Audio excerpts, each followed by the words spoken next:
Salut à toutes et à tous. Alors aujourd'hui, le Barça Atleti a été gagné à Ibiza sur le score de 1-2 avec des buts de Pau Victor, de Marc Gouillou, et on va parler un peu de la rencontre.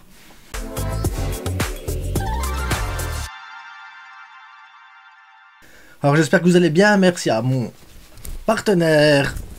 Et oui, les maillots là, ici, la Belgique, le beau maillot de la Belgique, mais vous pouvez avoir plein de maillots, l'Espagne, l'Angleterre, le nouveau du Barça qui est déjà disponible. Je vous le montrerai, je vais le recevoir normalement cette semaine avec le vestiairestore.com, voilà, avec le code LAFRITE, 5% de remise. Là, le transport, la livraison, c'est gratuit, donc n'hésitez pas à y aller, les liens sont dans les commentaires, enfin le lien en description. Et maintenant, parlons un peu football. Donc, le football, les gars, aujourd'hui, le Barça Atleti affrontait Ibiza à Ibiza pour la demi-finale aller des playoffs pour la qualification pour monter en Division 2. On a eu quand même un beau match de football. Franchement, on a eu un beau match de football. Maintenant, il y a... Comment dire ? Il y a eu des bonnes choses, il y a eu des mauvaises choses. Donc déjà, le Barça, il a joué avec Vidal au goal, t'as Hector Ford, Dominguez, Pelayo qui sont là parce que Mbaké et Michael Faye ne sont pas là. Martin à défenseur gauche, Casado, Bernal qui ont joué des fois double pivot, puis des fois seul. Enfin, suivant comment la rencontre se passait, tu as senti que tactiquement, il y a eu pas mal de changements. T'as eu Moa, Unai, Marc Gouillou, Pau Victor. Et... comment dire, les 10 premières minutes, mais vraiment, les 10 premières minutes, le Barça, à la rue, rien, pas, il touchait pas une balle, il sortait pas un ballon, t'avais des erreurs techniques, t'avais un manque de... Il manquait plein de choses, je te dis, c'est catastrophique. Les 10 premières minutes, c'était ça, c'était vraiment... waouh. D'ailleurs, Cédric marque un but pour Ibiza, donc je sais que vous ne connaissez pas Cédric, moi je ne le connaissais pas non plus, mais Cédric, le Nigérian, marque pour Ibiza un but de la tête, très beau but de la tête quand même aussi, mais après il est tout seul dans le rectangle pour mettre ce but de la tête, il n'y a pas... C'est là que je vous dis, il manquait Michael Faye et Mbaké. Franchement, ça manquait dans l'axe défensif parce que Dominguez ne fait pas un mauvais match, mais Pelayo, catastrophique. Et à côté, donc ce centre vient du côté droit du Barça, donc leur côté gauche à eux. Hector Ford, aujourd'hui, il était mauvais. Hector Ford, aujourd'hui, a été mauvais. Jiménez, là, c'est bien simple. Je connaissais pas l'équipe d'Ibiza. Jiménez, il est resté là. Il l'a pas arrêté sur son flanc. Hector Ford, il a rien fait contre Jiménez, rien. Le Jiménez là, j'ai cru que c'était, je sais pas, Okocha ou Overmars ou je sais pas, Sancho là de Dortmund. Le gars, il arrêtait pas. Il montait, il descend, très tout. Il arrêtait pas. Malgré tout, le Barça, tu te dis, ça y est, ils prennent le but, ça va être compliqué, il n'y a rien. 2 minutes après, bim, goal de Pau Victor. Et goal sur un centre, je pense que c'est Hector Ford qui fait ça. Donc la chose bien qu'Hector Ford a fait aujourd'hui, un centre en retrait, mais sur une longue course ainsi, avec un 1-2, balle en profondeur sur le côté, passe en retrait, Pau Victor, il arrive, bim, goal, bien propre, net, mais vraiment direct, à première occasion. Je me disais, waouh, le Barça Atleti, c'est pas le Barça A. Ça, c'est sûr et certain. Ils ont une occasion, tac, ils la mettent direct, hop, c'est plié, c'est bon, c'est dans le but. Donc, tu finis le match avec... Enfin, tu finis la première mi-temps avec ce score de 1-1. Et après, le débat, c'est un peu plus équilibré. T'as eu plus de choses. T'as eu pas mal de trucs hyper intéressants quand même. Parce que Casado, après, ça a été beaucoup mieux. Marc Bernal, beaucoup mieux. Moa, ça a été aussi, tu vois. Vraiment, dans l'ensemble, l'équipe a vraiment joué de manière solide. Ça a bien coulissé, ça a bien bloqué, tout ça, parce que voilà, Barça Atleti n'a pas la domination du match. Après, tu joues à l'extérieur et tout ça, ça reste des enfants qui jouent contre des adultes, hein. Il faut pas oublier, c'est une division 3, t'as l'équipe d'en face, le Jiménez, je sais pas quel âge il a, mais il pourrait être le père d'un d'entre eux, soyons clairs. Là, tu commences la deuxième mi-temps, et deuxième mi-temps, t'as eu un changement tactique, je pense, parce que j'ai vu le Barça jouer différemment, j'avais l'impression qu'on était en 4-2-3-1. Ça peut paraître bizarre, mais j'ai eu l'impression d'être 4-2-3-1 et ça s'est encore plus vu à la montée d'Alarcón.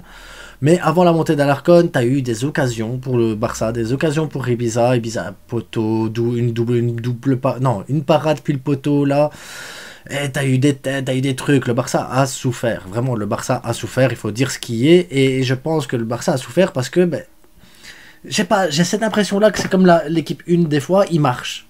il marche, ça manque de vitesse, ça manque de percussion, ça manque de trucs. Tu dis, mais c'est en groupe, hein, et après ça joue bien, parce que l'air de rien, ça défend bien en groupe, mais les sorties, des fois, tu dis, mais va plus vite, un peu plus de verticalité, va chercher, et puis quand ils font la verticalité, ça manque de précision. C'est la division 3. C'est la division 3, je peux pas non plus leur dire, voilà, c'est pas le Barça A, c'est la division 3, c'est normal. Après, t'as des joueurs qui sortent du lot. Par exemple, t'as Casado, les gars, Casado, il a rien à faire là. Il n'a rien à faire là. Qui d'autre encore qui sort du lot? Marc Gouillou, les gars. Marc Gouillou, impressionnant Marc Gouillou aussi. Il court, il est fort, il est fort. C'est d'ailleurs lui qui marque le deuxième but sur une superbe passe de Bernal. Bernal, les gars, Bernal aussi, il est... Tu vois qu'il est au-dessus du lot. On va en parler juste après. Mais la passe qu'il met à Marc Gouillou dans la profondeur, c'est bien simple. Marc Gouillou s'est retrouvé dans la même situation qu'Adeyemi face à Courtois en la finale. La même position, le même truc, le même schéma. Il va être la place, petit filet à droite. Perfect finition. Franchement, un truc de fou.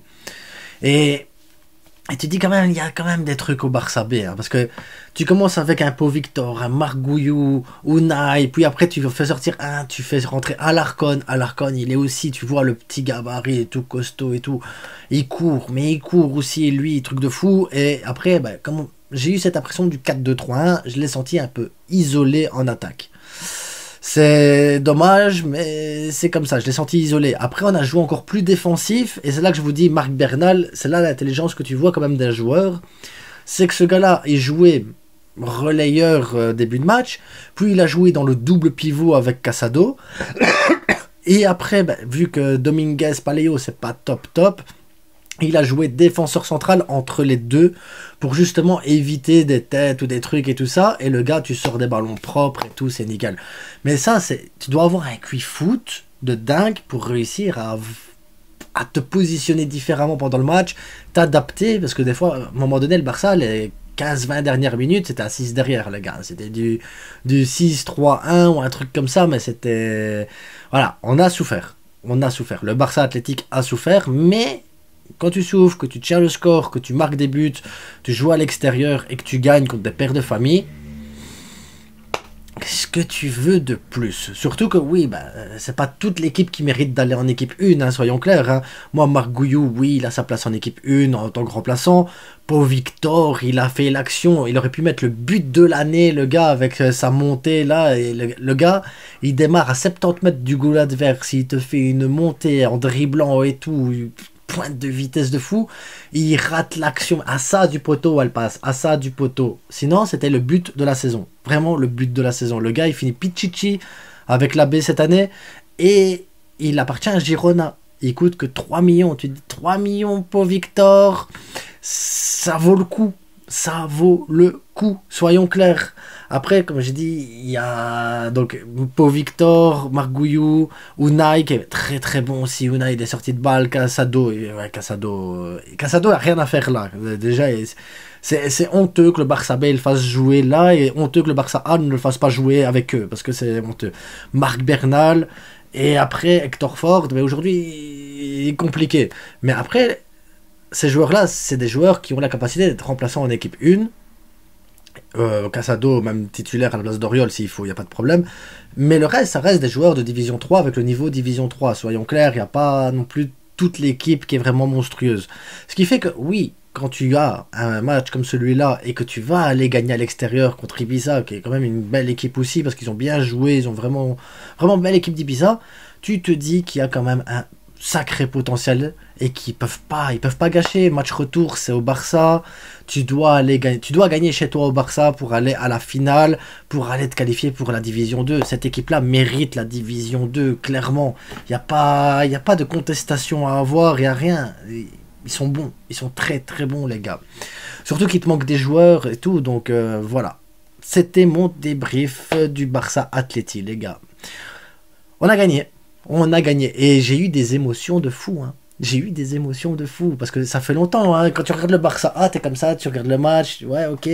Mais la B, tu sais qu'il y a une montée en Division 2, tu vois comment ils jouent, tu t'énerves quand même, tu fais, va plus vite, joue, voilà, plus précis, pourquoi tu... Ah, et tu t'énerves tout seul devant le match. tu t'énerves. Et tu gagnes et t'es content. Waouh, soulagement. Ah, ça fait du bien, les gars. Ça fait du bien. Voir la Masia jouer, gagner et tout, ça fait du bien. Si vous vous demandez où j'ai regardé le match, sur eSport 13 en Espagne, il faut habiter en Espagne pour pouvoir le match, pour pouvoir voir le match sur la chaîne, ou avoir un VPN. Moi, j'ai un changé un VPN, donc voilà.